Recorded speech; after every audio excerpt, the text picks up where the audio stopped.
The glitz and glamour of Hollywood's golden age cloaked family secrets that would shock even today's tabloid readers. Behind the perfect smiles of beloved child stars were parents who exploited, abused, and psychologically damaged their famous children. These weren't just pushy stage parents, they were architects of genuine trauma whose actions still echo through Hollywood history. Tales of stolen fortunes, psychological manipulation, physical abuse, and blatant exploitation, these are the terrible prices many much-loved stars paid for their fame. What is even sadder is that many of these children continued desperately seeking approval from parents who saw them not as children to be protected, but as meal tickets. Let's review 11 of Hollywood's most disturbing cases of parental exploitation. Tales that will forever change the way one looks at these beloved stars. 1. Judy Garland's mother, Ethel Gum. Ethel Gum thrust her daughter into show business at age 2, recognizing Judy's extraordinary talent as the route to success that had always eluded her. By the time Judy signed with MGM at 13, Ethel had already established a pattern that would haunt her daughter's life, pushing her relentlessly while ignoring her physical and emotional needs. When MGM doctors prescribed amphetamines to control Judy's weight and barbiturates to help her sleep, a combination that triggered lifelong addiction, Ethel did nothing to protect her child. Instead, she enforced the dangerous regimen, monitoring Judy's pill intake and reporting any resistance to studio handlers. The studio doctors know what they're doing. Ethel would insist whenever Judy complained. Do you want a career or not? The final betrayal was financial. Though Judy became one of the biggest child stars Hollywood had ever seen, she discovered in later years that very little of her sizable earnings remained. Ethel had spent freely, often on personal indulgences unrelated to her daughter's well-being. MGM staff grew so disdainful that one production assistant reportedly nicknamed her the real Wicked Witch, a darkly ironic nod to the Wizard of Oz. Even by the exploitative standards of 1930s Hollywood, Ethel's willingness to sacrifice her daughter's well-being for fame stood out as extreme. As one MGM contemporary observed, she didn't raise a daughter, she raised a product. 2. Bing Crosby. Few stars did more to cultivate a specific public image than Bing Crosby. To millions, he epitomized laid-back, good-natured paternity, never more so than through the annual Christmas specials in which he appeared as a warm family man surrounded by his children. This made the later revelations about his parenting all the more shocking. In 1983, Going My Own Way, by Crosby's oldest son, Gary, portrayed severe discipline in the Crosby home. According to Gary, the Crosby boys underwent weekly weigh-ins, with beatings administered if they had gained more than 2 pounds. If we gained weight, we got beaten with a cane, a belt, whatever was handy, he wrote. These were not minor spankings, but serious assaults that left welts and bruises.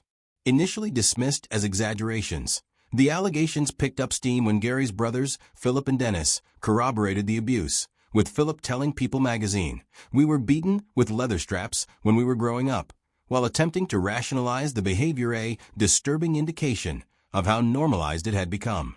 The starkest contrast lay between Crosby's public and private personas.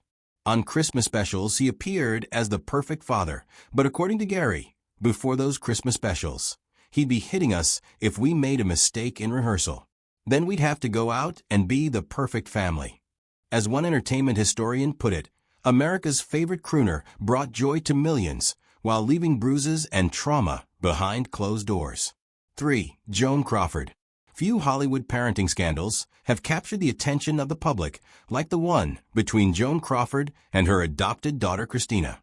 When Mommy Dearest was published in 1978, its allegations transformed Crawford's legacy and introduced no wire hangers into popular culture. According to Christina, life with Crawford was a regimen of unpredictable rage, physical abuse, and psychological torment masquerading as discipline. The notorious wire hanger incident, Crawford finding wire hangers in Christina's closet and then beating her while screaming about how much she paid for wooden hangers, became the defining image of her supposed cruelty, although Christina described it as only one example of routine violence.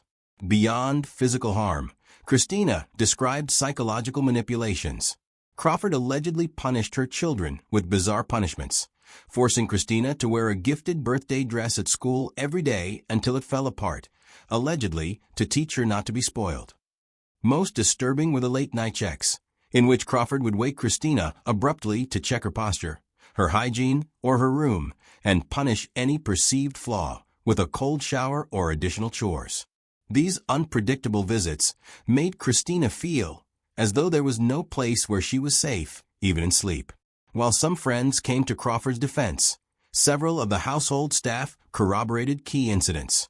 But the most chilling confirmation of all came after Crawford's death, when she explicitly disinherited Christina and her brother Christopher, for reasons which are well known to them in her will. Wire hangers were just the beginning, one studio executive said after reading Mommy Dearest. It was a disturbing glimpse into a life defined by control, fear, and emotional devastation. 4. Natalie Wood's mother, Maria Zaccarino. Maria Zaccarino was one of those mothers who had taken extreme interest in Natalie Wood's acting profession from a very early age. Maria was determined that Natalie would become a star and guided her through countless auditions and performances. According to family accounts, Maria closely managed every aspect of her daughter's early career, often prioritizing professional success over personal comfort or childhood experiences. Although Natalie gained recognition since childhood, the intense pressure and control may have influenced her personal relations and the setting of boundaries later in life. Maria's penchant for success has left an indelible mark on Natalie's growth and adult life. 5. Shirley Temple's parents, George and Gertrude Temple. Shirley Temple was to become one of the most famous child stars ever to charm audiences with her talent and appeal. Behind the scenes, her parents managed Shirley's career and finances.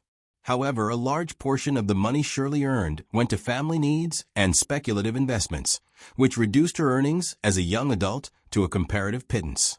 At the same time, Shirley's highly regulated schedule and public image minimized her education and normal childhood experiences.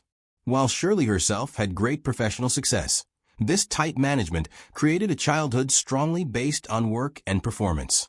6. Lana Turner's mother, Mildred Francis. Mildred Francis Turner cultivated her daughter with a more passive management style, yielding control to outside pressures and studio decisions that molded Lana. As Lana took center stage as an actress, her mother rejoiced in the availability that such a career provided, but often at great costs and pressures on her teenage daughter. Lana's early experiences in Hollywood were in such a fast-paced professional environment that it colored how she would relate in mature life to relationships and independence. Her mother demonstrates how care and lack of positive intervention can yet have strong impacts on a child's life. 7. Mickey Rooney's father. Joe Yule Sr. Mickey Rooney went on to be a very popular child star, but his father was only minimally involved and often caused problems in his childhood. Joe Yule Sr. was an alcoholic and did not provide emotional or practical support consistently. He treated Mickey's talent as a financial resource rather than prioritizing his child's well-being. Even when Mickey and his mother removed themselves from his father's immediate influence, Joe continued to demand money, creating ongoing stress. Mickey's early experiences of neglect and lack of parental guidance shaped his adult relationships and career decisions, reflecting the long-term effects of parental absence and mismanagement. 8. Tippi Hedren and Melanie Griffith. The Parenting of Her Daughter Melanie Griffith by Tippi Hedren is a highly unconventional approach and less an example of exploitation than it is of blurred boundaries. Melanie spent at least a part of her childhood at the Shambhala Preserve, a wildlife sanctuary with big cats and other dangerous animals. While this may have provided moments of educational experience, it also physically endangered her on a continual basis. Accidents with injuries happened then, reflecting the dangers in such proximity to wild animals. Hedren's actions concerning the beginning of Melanie's acting career also raised questions of judgment, as she allowed her daughter to take on difficult roles at a very young age. Where such decisions were perhaps based on notions of artistic freedom or experiential learning, they demonstrate a parent who sometimes failed to attend to safety and traditional protections.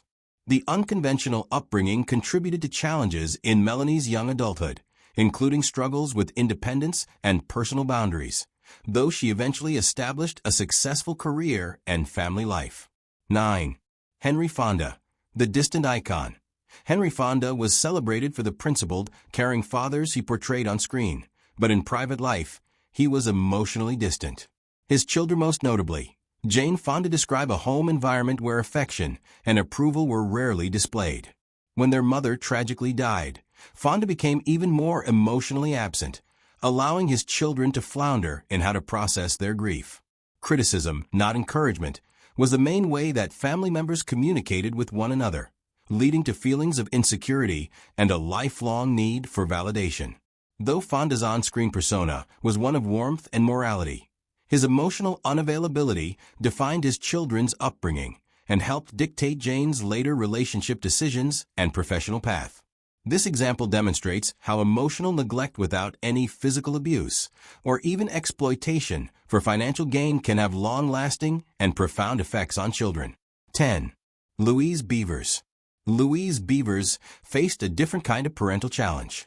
Her father discouraged her artistic ambitions, believing that a career in entertainment was inappropriate or unattainable for a young black woman in early 20th century America.